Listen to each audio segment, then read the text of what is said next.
সম্পূর্ণ কন্ট্রোলের মধ্যে চলে এসেছে, আগুন নিয়ন্ত্রণে চলেছে। কোনো মোমবাতি বা কোনো ধূপ বা মশা মারার আগরবাতি যে কোনো কিছু থেকে আগুনটা লেগে যায়, কিন্তু একটা রুমই আগুন লেগেছিল এবং আগুন সম্পূর্ণ কন্ট্রোল চলে যায়।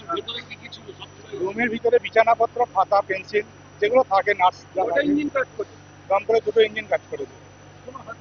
না, কোনো হঠাৎ খবর নেই, একটা রুমই আগুন ছিল। আগুন ওই কোনো কিছু কয়েল বা মশা মারা ধূপ কিছু একটা জ্বালিয়েছিল। না, ঘরে কেউ ছিল না, কোনো ক্যাজুয়ালিটি হয়নি, সব ঠিক আছে। না, দরজা খোলা ছিল। না, ভিতরে কেউ ছিল না। ঠিক আছে। হ্যাঁ, স্মোকটা তো প্রচন্ড থাকবেই, আগুন লাগলে তো ধোঁয়া স্মোক থাকবেই। ঠিক আছে, থ্যাংক ইউ। না, কাঁচ ভেঙে আমরা স্মোকটা বার করার জন্য কাঁচটা ভেঙেছিলাম। আমার নাম প্রদীপ পাত্র, স্টেশন অফিসার, চিত্তবাড়ি।